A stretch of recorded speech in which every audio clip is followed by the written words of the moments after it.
Hey, my name is Mike Acosta from ADSR Sounds, and we just finished wrapping up a brand new product called Future-Based Melodics. And so we thought we would share 3 future-based production tips, along with some insight as to how some of these sounds were created for this particular pack. Now, if you're just starting out with music production, or you've been interested in the future-based style, we hope this video gets you going in the right direction. Now, if you like this video and you'd like to see more free tutorials, make sure you subscribe to the channel. It's as easy as clicking the subscribe button below. Now, let's get started. Okay, so the second quick tip, we're going to be talking about how to create interesting percussion parts. Now, for me personally, I always find that recording live percussion instruments tends to yield the best results for what I'm looking for. So here's a simple beat that I've got.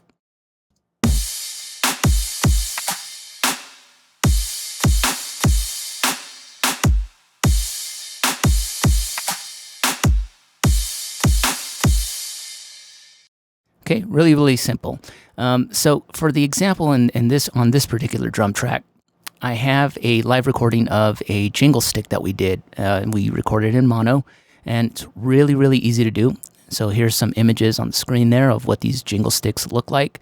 Now these instruments you can find at pawn shops really cheap.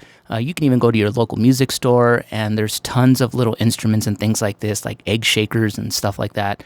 Really inexpensive. You can get a simple dynamic mic, record it in mono, and just track it in, and just listen to your beat through headphones and, just play around with it, move your hands and see what you come up with. So here is the live jingle stick recording.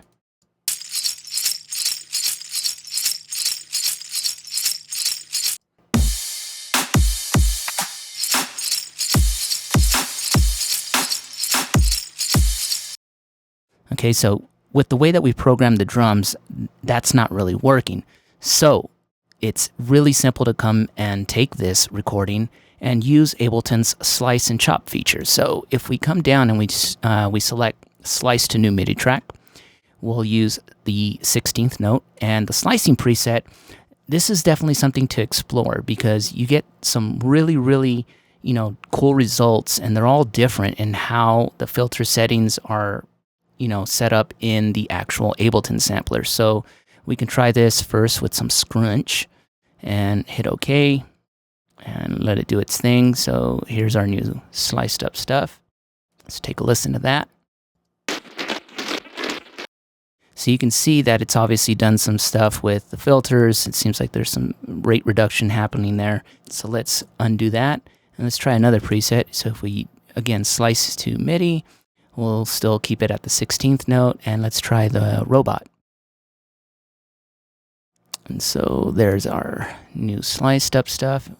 Play it back.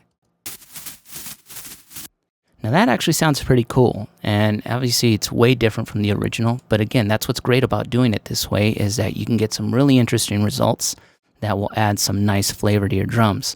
So let's take this out, and here is what we had already sliced up earlier. And it's using the same method.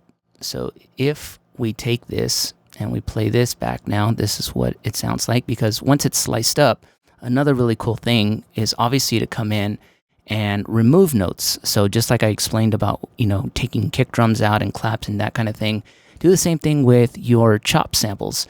So where I have kicks, that are hitting, if we try and play some there, I normally try to remove those slices from those particular areas so we can see if there's anything falling on it. So that's right after, it's not on the hit. Same thing with this one. If we really zoom in, you'll see that the slice is set to after, but not on the actual transient hit of the kick drum. And so I've done that through here in the piano roll edit, remove those slices. And if we take a listen to what this sounds like,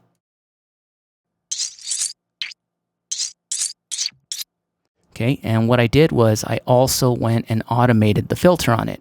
So as you can see here, there's the filter frequency, and you can see the little orange dot there, which lets me know that I've automated something here on the timeline. So again, play it really quick, and you'll see that the filter sweeps down, and then it sweeps even lower here. Okay, now that for me seems to work, and if we can simply copy and paste this, and we'll delete that last part. And let's play it back with the drums and see what this sounds like.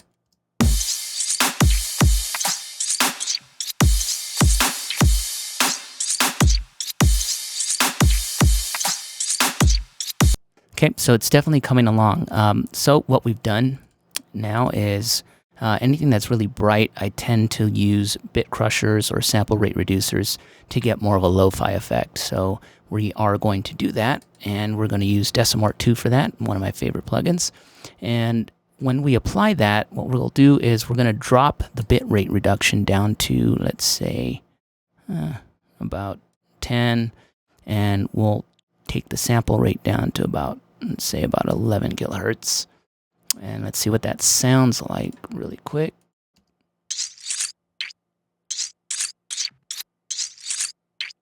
All right, let's play it without it. And again.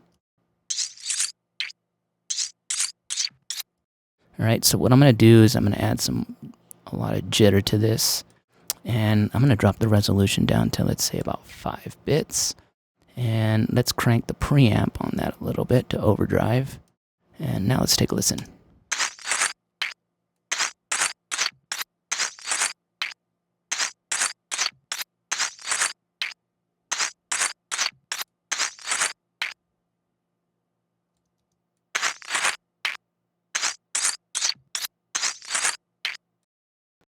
Now, that seems to work a lot better than the original.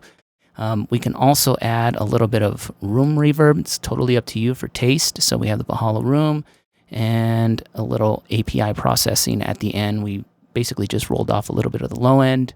We gave it a little bit of low mid-frequency boost. And let's play it back one more time really quick.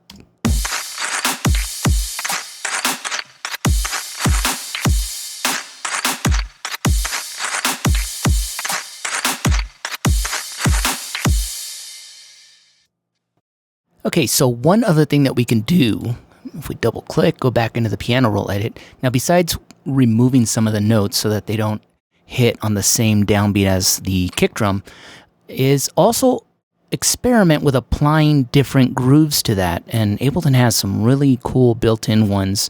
So does Logic, and a lot of the other DAWs have different MIDI grooves and things that you can apply to your MIDI clips. So here, if we click on Groove, and we'll bring that up. So here's our swing and groove area. I tend to lean towards the SP1200 stuff. So we can easily go and, let's see.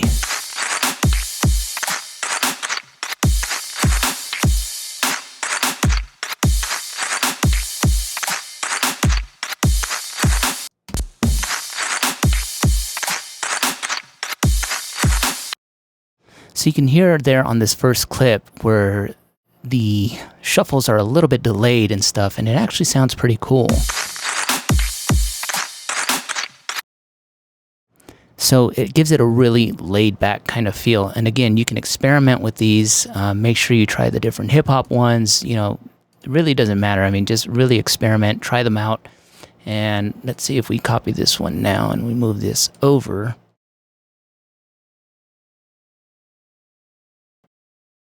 And so now we'll play this back and see what it sounds like with the SP1200 16th swing.